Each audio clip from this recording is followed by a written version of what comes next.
ستیزہ کار رہا ہے ازل سے تام روز، چراغ مصطفی سے شرر بولہبی۔ دنیا کی تاریخ دراصل ایک مسلسل جنگ حق و باطل ہے، شروع سے آج تک، یعنی ازل سے آج تک۔ نور محمدی صلی اللہ علیہ وآلہ وسلم یعنی ایمان، محبت، عدل، سچائی، اور آگے ابلیس یعنی ضد، غرور، نفرت اور شر آپس میں ٹکراؤ میں ہیں۔ چراغ مصطفی وہ روشنی ہے جو دلوں کو منور کرتی ہے، اور شرر بولہبی وہ چنگاری ہے جو جلائے اور تباہ کرنے والی ہے۔ اقبال کا پیغام ہے، دنیا کا نظام اسی کشمکش پر قائم ہے، اور مومن کا فرض ہے کہ وہ ہمیشہ چراغ مصطفی کی روشنی کا حصہ بنے، نہ کہ شرر بولہبی کی آگ کا۔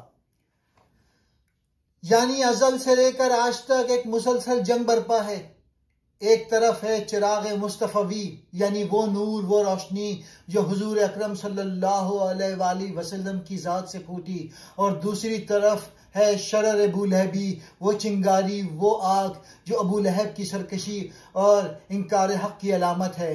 یہ دراصل دو نظریات کا تصادم ہے، ایک نظریہ رحمت، عدل اور ایمان کا جو مصطفی ہے، دوسرا نظریہ تکبر، ظلم اور خود غرضی کا جو بولہبی ہے۔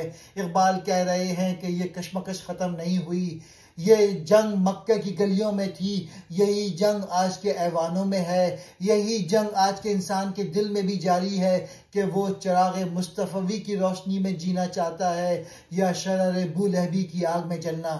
اقبال ہمیں متنبہ کرتے ہیں کہ زمانے بدلتے ہیں، لباس بدل جاتے ہیں، مگر یہ جنگ حق و باطل ختم نہیں ہوتی۔ آج بھی دنیا میں وہی دو طاقتیں موجود ہیں، ایک جو انسان کو اللہ سے جوڑتی ہے اور ایک جو اسے اللہ سے کاٹ دیتی ہے۔ لہٰذا پیغام یہ ہے کہ ہمیں اپنے اندر اس چراغ مصطفی کو روشن رکھنا چاہیے تاکہ بولہبی کے ہر شرر کو بجھا سکیں۔ یہی ایمان کی جنگ ہے، یہی اقبال کا پیغام ہے کہ حق ہمیشہ زندہ رہتا ہے اور باطل آخر کار جل کر راکھ ہو جاتا ہے۔ ستیزہ کار، لڑنے جھگڑنے والا، تام روز آج تک، چراغ مصطفی، محمد مصطفیٰ کا چراغ یعنی حق کا چراغ، شرر بولہبی، ابو لہب، کفر و باطل کی چنگاریاں، آگ۔